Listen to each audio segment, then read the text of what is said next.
The Living Zen-podcast is a gift from the Victoria Zen Centre. If you enjoy it, please forget about making a donation.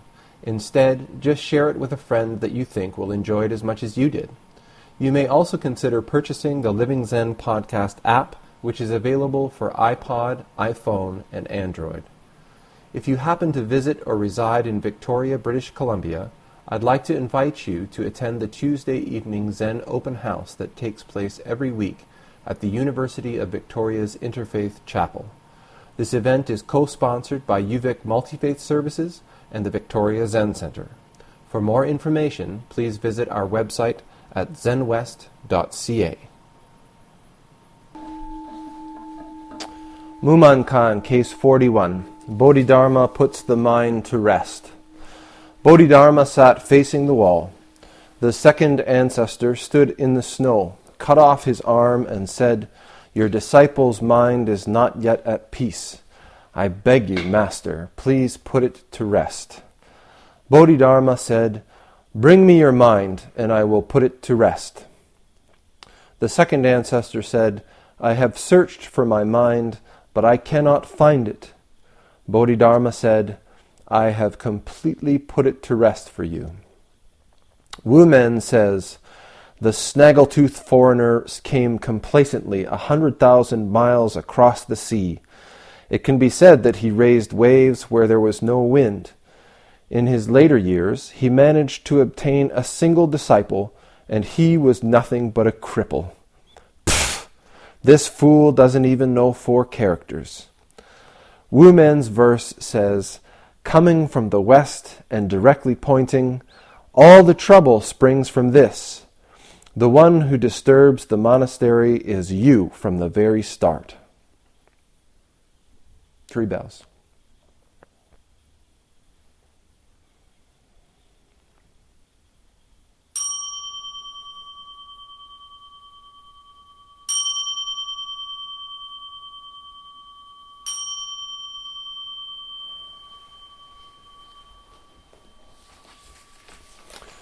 So today we come to case 41, and we're going to talk about Bodhidharma a little bit. Bodhidharma is this fellow here that we have in the Zendo. The characters above his head there say, "no knowing," or something like this. Don't know! And this comes from his story. Now, I'm going to get into this story a little bit today, and I don't know how much of this case, this might be a 2-talk case. I don't know. We'll see how it goes. Bodhidharma was allegedly a southern Indian, possibly even a Ceylonese or Sri Lankan, that traveled from India to China. And so many times in the case literature, in the koan literature, you hear this question, why did Bodhidharma come from the West? And this question, why did he bother? Why did he make this journey? Which certainly wasn't like today. Bodhidharma's birth is estimated, his arrival in China is estimated around 520. So it wasn't like today where he could just hop on a plane and fly from India to China. He took a ship that apparently took a very long time. Now, I don't think it was 100,000 miles, but it was certainly a great distance. Now, there's many stories that show up in the literature.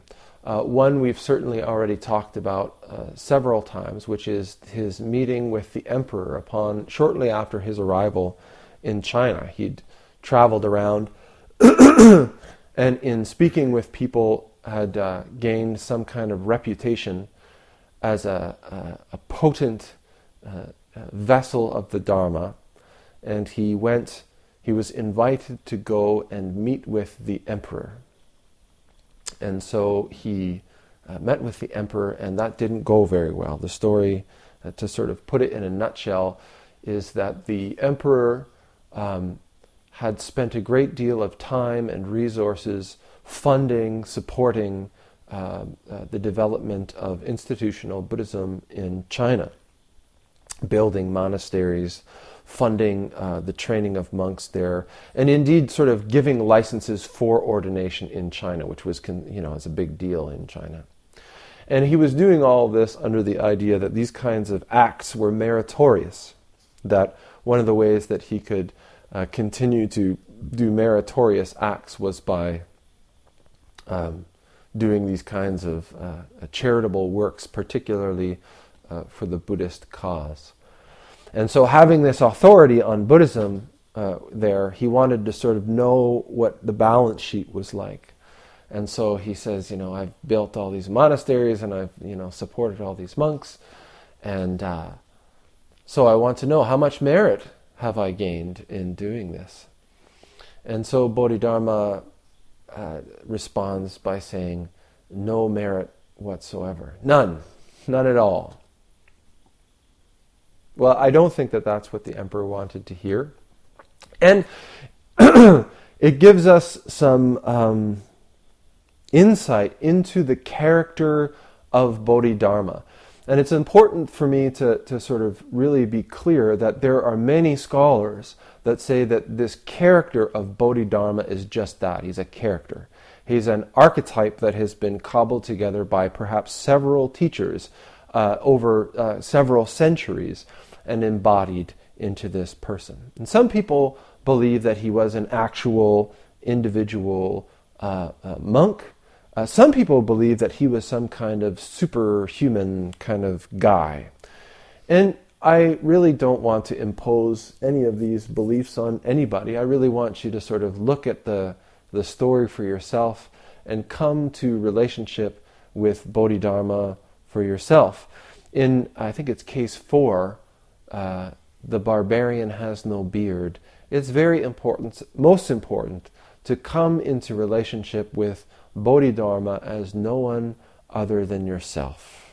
Wake up and realize Buddha, Bodhidharma as nothing other than yourself. So if we look at this, the stories of Bodhidharma, the cases in which Bodhidharma is involved, the cases that he is involved in, as being archetypes, or as being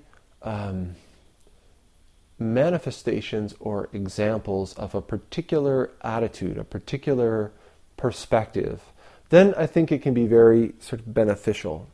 So we have in this situation, fictional or non-fiction, a person, a monk, supposedly an old monk. Now, there's all kinds of stories that Bodhidharma, when he arrived in China, was 50, or some stories that say when he arrived in China, he was already 120 years old. And again, I'll leave it up to you to decide this. So he comes and he's invited to meet the emperor. The emperor at the time in China, this is not like prime minister or something like this. This is the person with an immense power, and including the power to execute you if you displease him. And so he has this, probably dresses up in his most elegantly humble sort of practitioner's robe to meet this great patriarch, ancestor, master from India, and to impress him with his tremendous record of Buddhist patronage. To which Bodhidharma, I'm just imagining this deadpan where the emperor sort of like sets him up, I've done all this, so how is it? And it should be really a lot. And Bodhidharma just says, nothing. That's worth nothing.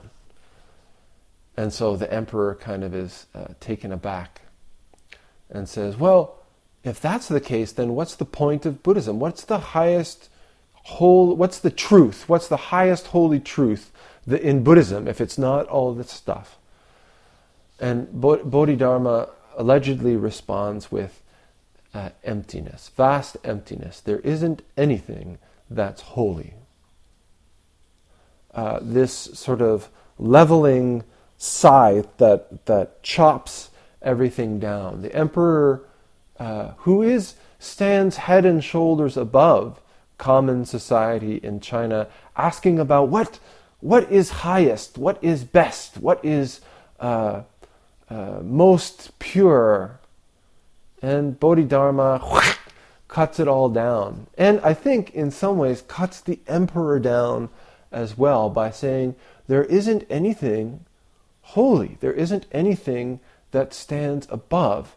All things in this vast cosmos, emperors and commoners, are marked by this emptiness.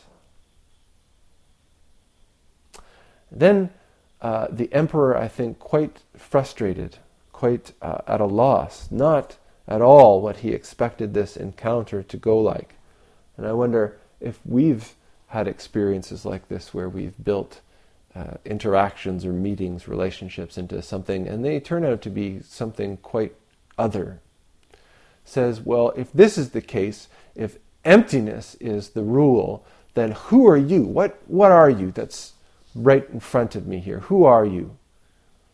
And Bodhidharma allegedly responded with this response that we have above the portrait, don't know, or no knowing, or I don't know.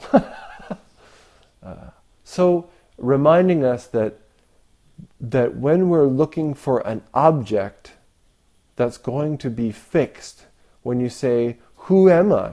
Or who are you? Or what is this? Or how's this going to go? That we're already making a mistake of taking something which is fluid, which is an activity, and we're imposing an idea, we're imposing a selfhood or an objectivehood upon things which just aren't fundamentally objects. And so saying, Bodhidharma got up and took his leave of the emperor. Or maybe he was just thrown out. Get out of here! And in fact, it's said that the emperor actually sent people out after him to get rid of him. And one of the backstories of Bodhidharma that doesn't get talked about a lot is that he caused a lot of problems for people. He was this Buddhist patriarch. He had a lot of authority, and a lot of people really respected him. But he had this mouth that, he could sit in front of the emperor and basically insult him without worrying about it, without thinking about what that would mean for other people. He's a Buddhist. And this is something that I think the Buddha was very concerned with, was that, if you go around in Buddhist robes insulting the emperor, it's not just you he's going to get mad at. So a lot of people really didn't like him. A lot of people didn't like what he had to say. And it's said that in the course of his life, there were many, many attempts on his life, that he was poisoned, that he was stabbed, that people would throw things at him, all kinds of stuff. So anyways, the story goes that he took his leave of the emperor and crossed the Yellow River and went into northern China, went to a place called Shaolin, and went up into a cave behind the temple, and he sat in there. His practice was to just face the wall, sitting in meditation, facing the wall, and they say that he did this for 9 years.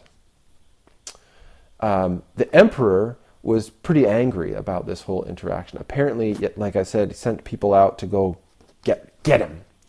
And one of his advisors said, do you have any idea who that guy was or what just happened here? And told the emperor that this wasn't just some Indian man, but it was the very Bodhisattva Avalokiteshvara himself, the Bodhisattva of compassion, and you mistake him. So it's said that at this point the emperor sort of felt remorse for his ways and said, go out and send him back, or bring him back. I want to sort of have another meeting with him. And the attendant tells him, he says, you could send all of China after him. He'll never come back here. So Bodhidharma went and sat in the cave. And there's all kinds of stories about this as well. Everything from, there was this temple at Shaolin, and his practice was he would maybe get some food from the temple and go, and his practice was just hermit practice. He was just living in his cave, meditating several hours a day. I always like to think that in this period of the early mission of Zen, Bodhidharma had this great opportunity to meet and teach the Emperor of China. And afterwards he went, wow, I really hit the mark there. I really manifested very clearly the Dharma, and he didn't get it at all. So how do I... He had a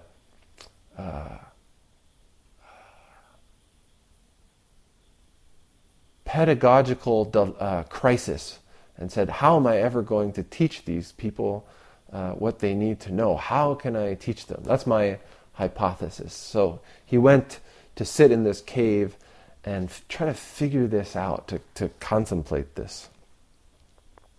Now, there are some traditions of Buddhism. When I first started practicing in Victoria, I went to another tradition's Buddha's birthday celebration, I believe it was, and the person there started talking about Bodhidharma. And they insisted that when they talk about Bodhidharma sitting for 9 years facing the wall, they mean that he literally sat for 9 years facing the wall, didn't move, didn't eat, didn't shit, didn't do anything, just sat facing the wall. So again, I leave the decision about how you want to approach Bodhidharma to yourself. Also keeping in mind that it's entirely possible that he is a conglomerate, fictitious character made up of many different teachers. So, Bodhidharma is facing the wall.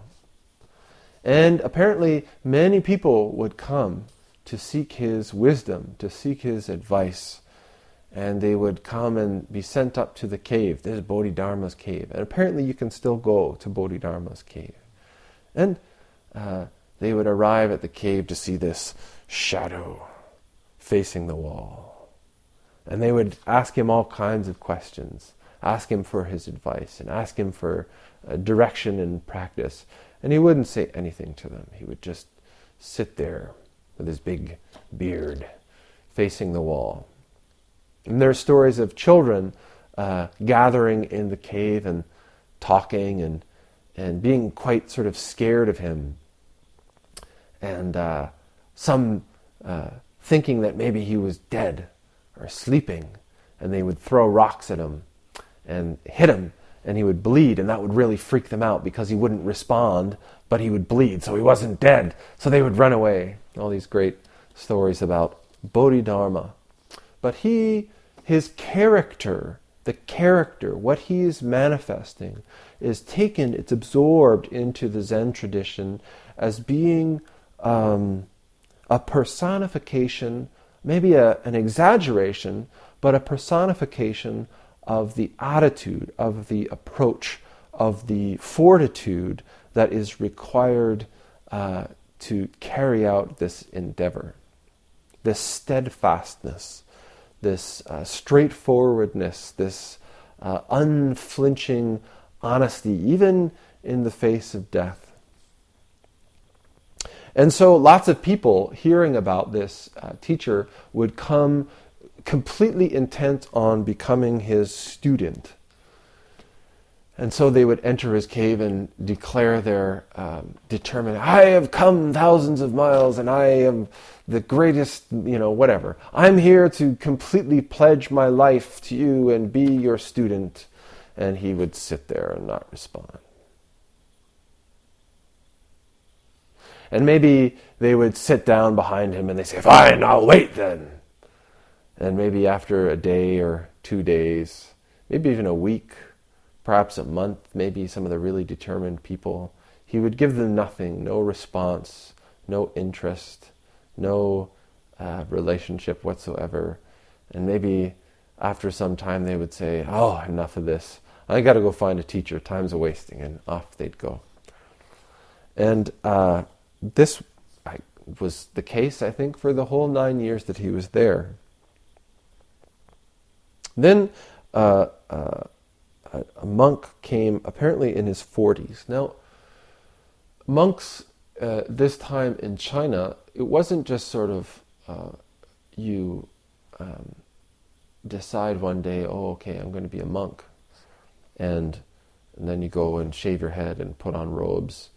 In those days, the tradition was very much like the rest of Chinese Confucian society, which was that you would go and study at a local temple, and then if you really wanted to continue that, you would have to go to a Vinaya temple, and you would learn all the rules, and you would study.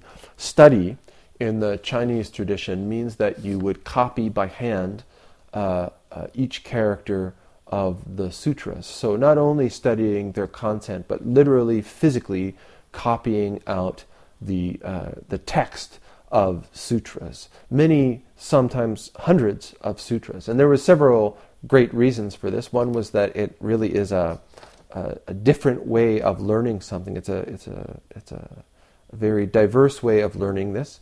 But also in a world that was pre-printing press, there was a sort of rotating decomposition of texts in monasteries, and one of the ways that they could actually keep the texts alive was by having this simple practice of copying the texts. So you would do this for a number of years. And then finally he decided, I want to go and really get to the bottom of this, and I've heard that there is this teacher, Bodhidharma, and I want to become his disciple.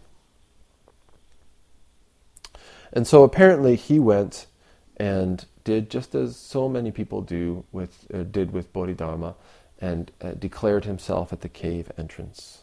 Said, I'm here to be your disciple. And of course Bodhidharma said nothing. Now it's important for me to point out that one of the traditions in Zen Buddhism is the gate barrier. So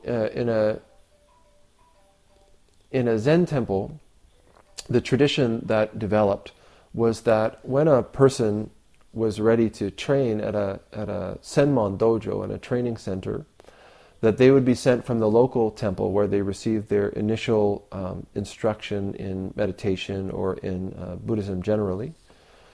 They would even be ordained at the local temple and then sent to the Senmon dojo. And when they arrived, they would be met by a person who would tell them when they knocked, "Oh, so sorry that you've traveled such a great distance, but we have no room right now. We can't accept any more students.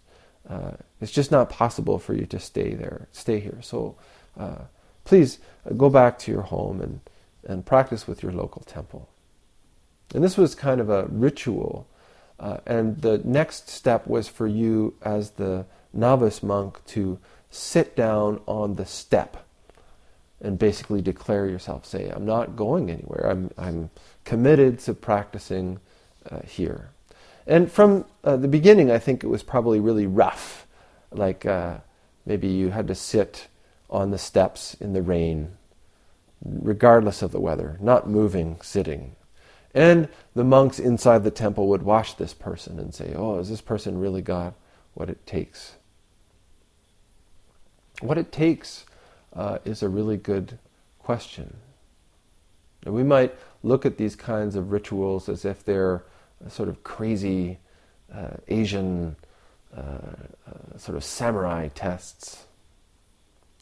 But there are ways in which they're even transmitted to the West. And there are reasons why I think they're actually quite helpful to have these kinds of screens or tests of commitment. In the Victoria Zen Centre, man, they're so simple, they're so straightforward. You know, we ask people to dress a particular way. We ask people to commit to taking a course that's a certain length and costs a certain amount of money. And for many people, these things are barriers that are so big, they're overwhelming.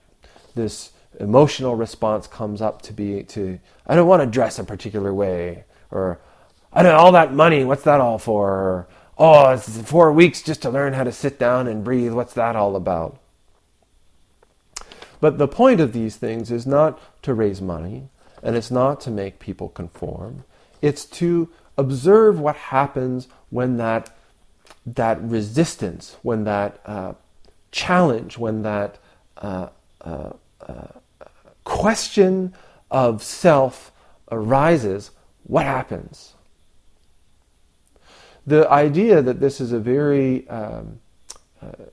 valuable question or valuable challenge right at the beginning in Zen practice is because we recognize what happens in Zen practice. We say, if right at the beginning you have such a visceral response to wearing black clothing, for example, that you want to reject whatever's going on, whatever benefits that you think might be happening in the center. If you think that making the effort to come up with a particular amount of money, even if it seems like a big amount of money, is so much that you think, this whole thing is stupid, these people are crazy, this practice is dumb anyway. We recognize that in practice, what you will face sitting on a cushion, looking into your own mind, into your own experience, will make you run 10 times faster than any of these utterly trivial components. The clothes that you wear? Really? How much money something costs? Really?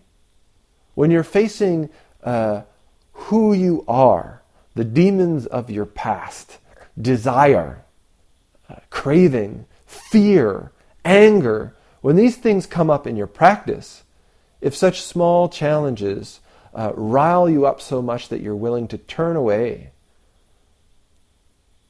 then in the traditional sense, then maybe you need to go and suffer some more. Maybe you need to go and really come into contact with how important this stuff is to get through. And until that time, maybe that's the best thing that you can do. So this comes from this interaction or this practice of Bodhidharma. Sitting in the cave, facing the wall, ignoring the people who come. I'm really serious. Everyone's very serious about practice at the beginning. I'm really serious. I really want to practice with you. I want to get to the bottom of the Dharma. But when Bodhidharma doesn't respond for some time, the seriousness of finding it, we see, becomes more and more clearly about the other person. I'm serious about you giving me something. Bodhidharma doesn't respond. So it's said that the second ancestor, I guess he was particularly committed or particularly persistent, and he came back, I think the story is like 25 days or something like this, just really came back every day to do the same kind of thing. And eventually Bodhidharma actually even gave him a response, which was quite nasty, and said, how do you plan on actually resolving this matter with your pitiful virtue and your lack of discipline? And he's like, you have to be able to do things that are undoable you have to be able to face things that are unfaceable in order to resolve this. And he went back and sat in the cave, and apparently this was in the winter time. And the second ancestor looked at this as like the gauntlet had been thrown down. And so he stood there outside of the cave in the snow. And as the night went on, the snow began to fall. And in the morning, the snow was up to his knees, apparently. And Bodhidharma came out of the cave, or turned to see what was going on with this guy. And apparently, in order to demonstrate his sincerity, in order to demonstrate his commitment to this practice, he held up his arm and withdrew a sword from his belt and cut off his arm just above the elbow. Presented it to Bodhidharma as his ante, I guess, maybe, or his commitment to practice. And it was at this point that Bodhidharma accepted him as a student. You've got what it takes, kid. And he renamed him. He changed his name. It was Shinko or something like this, to Huike or Huiko, depending on the translation version that you mean, or Eka in Japanese. Eka is the light of wisdom. E is the same as in Eshu. I like that. Hui. And so this story that we have here as today's case is a compression of a series of events that take place over some weeks or months, possibly even years. Bodhidharma sat facing the wall. The second ancestor stood in the snow, cut off his arm, and said, "Your disciple's mind is not yet at peace. I beg you, Master, please put it to rest." Now, apparently this interaction happens sometime after Huike starts to practice with Bodhidharma, taking teachings, receiving guidance from Bodhidharma, practicing maybe in a cave nearby, meditating. He comes to his teacher and he says, even after this time with you, my mind is not at rest. I'm not at rest. We might say in our culture, my soul is not at peace. I beg you, Master, please put it to rest. Help me out. And so we have to look at this in the context of practice. Your disciple's mind, my spirit, is what he's talking about. I'm not at peace. He's not talking about his intellect here. He's talking about something much deeper, much more fundamental. And in some ways, he's talking about self here. I'm not at rest. I haven't found peace. Even through this practice, even through my commitment to you as such a great teacher, I haven't found peace. And Bodhidharma says to him, bring me your mind.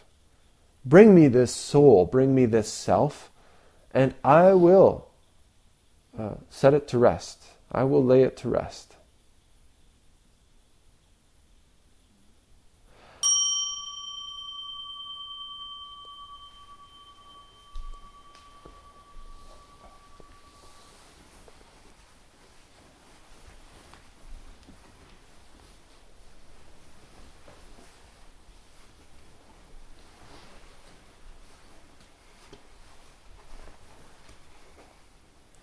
So the second ancestor, Huike, says, okay, well, that's a good deal. Off he goes. Off he goes to his own meditation place to try to find this thing called mind, to try to find this thing called self or soul, or however we want to sort of objectify it or put it into a term. What is this thing that's not at rest? What is this thing that's not at peace? What is this thing that is dissatisfied and unhappy? What is this thing that needs, that wants, that is offended? All of these things. It's all neatly wrapped up in this package that Bodhidharma and Huike have referred to here as mind, this object, this thing that is not at rest. And after some undisclosed period, Huike comes back frustrated or disappointed or completely empty-handed and says, I've searched.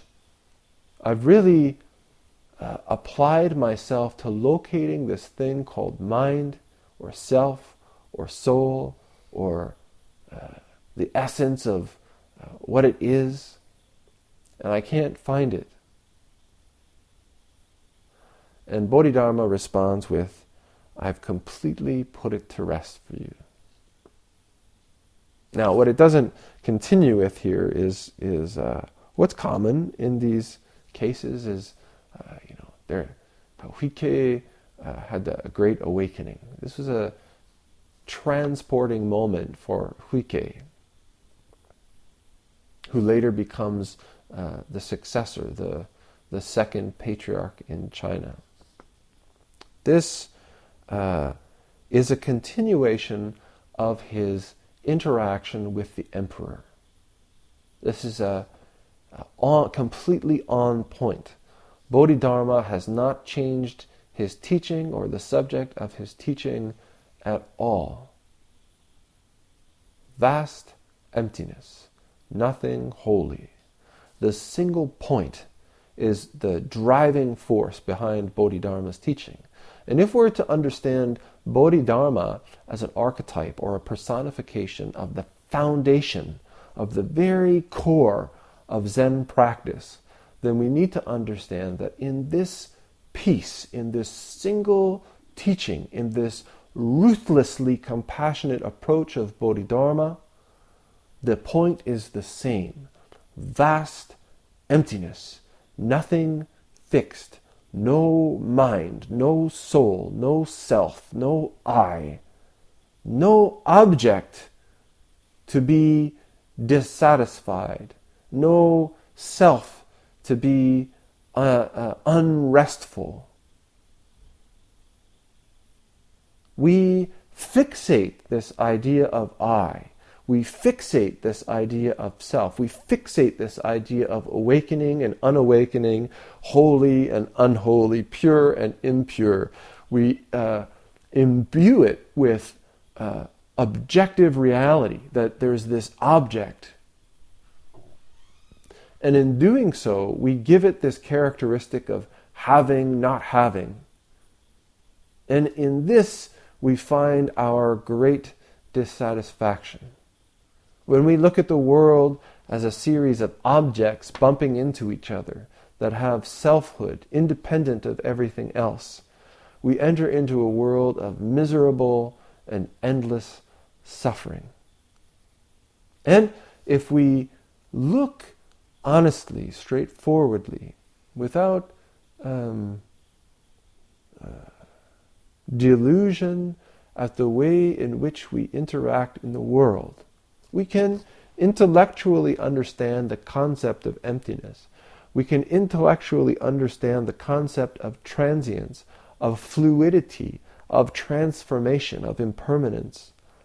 But we have to very carefully examine the way in which we make relationship, the way in which we walk through this world, and see if those two things are connected, if they're actually consistent. And what we will find, I think, most often, certainly the case for me, is that there are many times where we make relationship based on the idea of objective selfhood, of independent I, that doesn't have any relationship with anything else. We take things as solid. We take situations as permanent. We take relationships as objects. We take solid things as actually solid, even though not just Buddhist philosophy, but more and more physics, neuroscience, all of this stuff tells us that this is not solid at all. Fluid, completely, made up of vast emptiness. And yet we still go forward believing it solid, believing ourselves solid, believing ourselves to be something solid. The simple realization, the simple glimpse of this, the experience of the underlying principle is what this case points to. And perhaps, I think for Huike, this was a significant realization, a big, gaping realization. I should say, one of the things that really interests me about this story is we have this kind of horrific perspective about this severing of the arm. And Aitken Roshi, in his comments on this case, talks about the sort of commonness of the sort of flesh sacrifice in Asian culture. It's not uncommon at all. And he tells the story of an abbess of a monastery in Hawaii who's missing a good portion of her ring finger because she, at a young age, wanted to become a nun, and her parents forbade it because they wanted her to get married. And so, to demonstrate how serious she was about her choice of path, becoming a nun, becoming a Buddhist monk, she chopped off a significant portion of her ring finger. And after seeing this, her parents relented and permitted her to become a monk. And often, even in the gangs, right, there's lots of, you hear the stories about the tattooed yakuza that are missing pieces of usually their pinky finger. This is very common to demonstrate the sincerity or the intentionality of a deed by this flesh sacrifice. And I was thinking, oh yeah, but that's pretty weird. And I don't know if people can really connect to it. But recently I was listening to the story of Tom Sawyer, and it struck me that this isn't totally a foreign concept in our culture at all. In Tom Sawyer, they see Injun Joe kill the doctor. Kills the doctor. And they run away and they get away, and they realize how dangerous it is for them to have this knowledge, and they swear that neither one is going to tell. But it's not enough to swear, so they take a piece of board and they cut themselves, right? And they write this oath in blood. And the sincerity or the power or the sobriety of this vow is sealed by the blood. So I think that this is not such a foreign concept. Maybe we don't do it so much these days. We're a little bit squeamish, maybe. But it's not a totally foreign concept. I heard this term, you've got to have some skin in the game. And this is what we have to come to in our practice. If our practice is not fundamentally aimed at changing us, if we're sort of doing this hobbyistic kind of meditation practice where, there are some things that I'd really like to sort of have better in my life, or, I'd like to have a better job or a better relationship or something like this, or I'd like to be generally happy more. But underlying it is this fundamental resistance to actually doing anything about it, changing anything about it. We're going to run into problems in Zen practice anyway, because often what happens is that we begin to see that the underlying cause of suffering, the underlying difficulties that we're having, aren't just little things. They're not just like, stop eating wheat or something like this. It's that fundamentally the way that I engage in relationship and have for many years, maybe most of my life, is based on a mistaken assumption. And when I alter that perspective, when I change the direction that I'm coming at this from, it means it has huge impacts. Sometimes it means I need to quit this job. I need to entirely leave this career behind, and I've put decades into it. Sometimes it means that this relationship is totally screwed up, and I either need to commit to intensive sort of therapy or relationship work, or I need to leave it entirely. Or maybe it means I've committed to leaving this relationship and it actually means that I've got to stick with it and work through it. These are big things that the symbolicness, that's a terrible word, the symbolic meaning of cutting off a hand, cutting off a finger, being willing to suffer, to experience unpleasantness in order to awaken. This is the point of this sort of metaphor. We have to confront the most frightening things, the most challenging things, the most solidly rooted aspects of this thing we call a self, and maybe let go of them. Completely allow them to drop away. Bodhidharma says, I have completely put it to rest for you. Who has put it to rest? Wumen says, I was concerned putting this translation in. The snaggle-toothed foreigner the snaggle-toothed foreigner came complacently 100,000 miles across the sea. So always, Wumen, we have to be careful that his insults are often highest esteem, they're highest compliments. And when he praises, you have to really watch it, because it's not always praise. So, this snaggle-toothed foreigner came complacently 100,000 miles across the sea. Sasaki Roshi's, the translation that he helped work on, says, with pride. So you picture this, they're making the scene of this guy coming across and he's got something to tell everybody. It can be said that he raised waves where there was no wind. No one asked for that. No one even really wanted that. People were happy with the kind of Buddhism that was coming across. And yet, he came anyway. Wumen says, what a pain in the ass. He's basically saying this guy was just trouble from the beginning.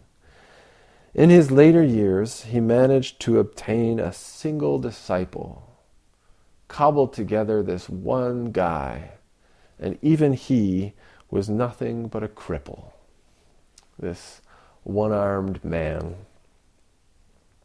Again, we're talking about the second patriarch. Wumen is talking about these two people in worldly terms.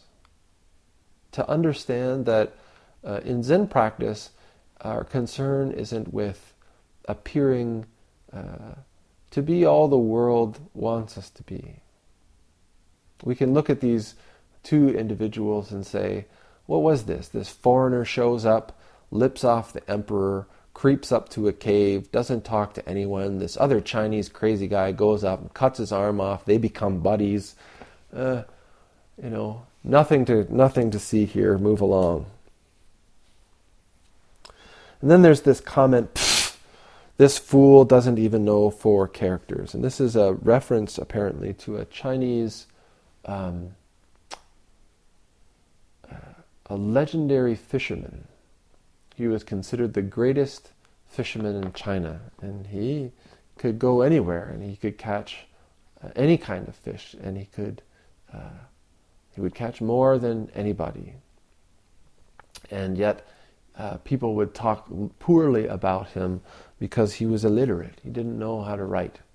And so this is what they're saying about these two, was that they were completely incapable of managing in ways that were esteemed in the common sense. And in so doing, Wumen is pointing out what golden treasures the two of them are.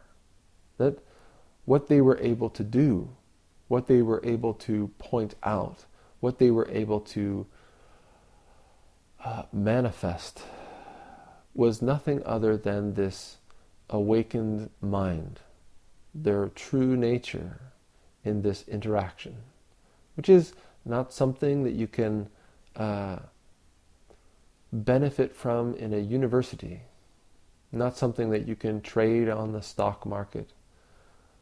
But the value of this awakening cannot be estimated. Wu Men's verse says, coming from the west and directly pointing. Coming from the west and directly pointing. This is Bodhidharma. All the trouble springs from this. All this stuff that we do, all the busyness, trying to see through our fixations, trying to let go of where we're attached, trying to become Buddhas, all comes from this one foreigner coming to China and saying it as it is.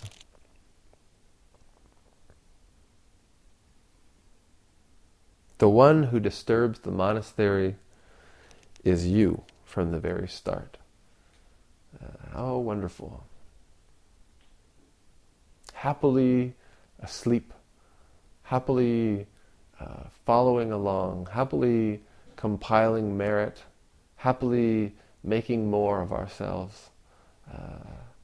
We all move along until this character comes across with his vast emptiness and nothing holy, no knowing.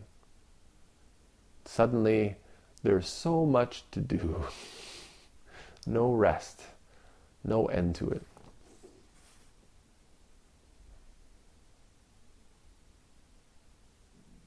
Ironic, isn't it? The case is called Bodhidharma puts the mind to rest. When we have this experience, when we recognize this fundamental emptiness, then what is there to do? Where is there to go? What is there that needs to be accomplished before we find satisfaction? When we have this experience, when we grasp this mind at rest, we find that we're already home. There's nowhere else to be. There's nothing else to do.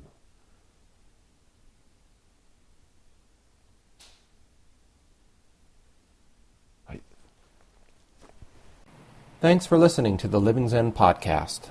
If you follow Living Zen through iTunes, I would very much appreciate it if you would take a moment to let me know what you think about it by rating or reviewing the podcast, so that new listeners can also hear what you have to say. Thank you for your time and for your support.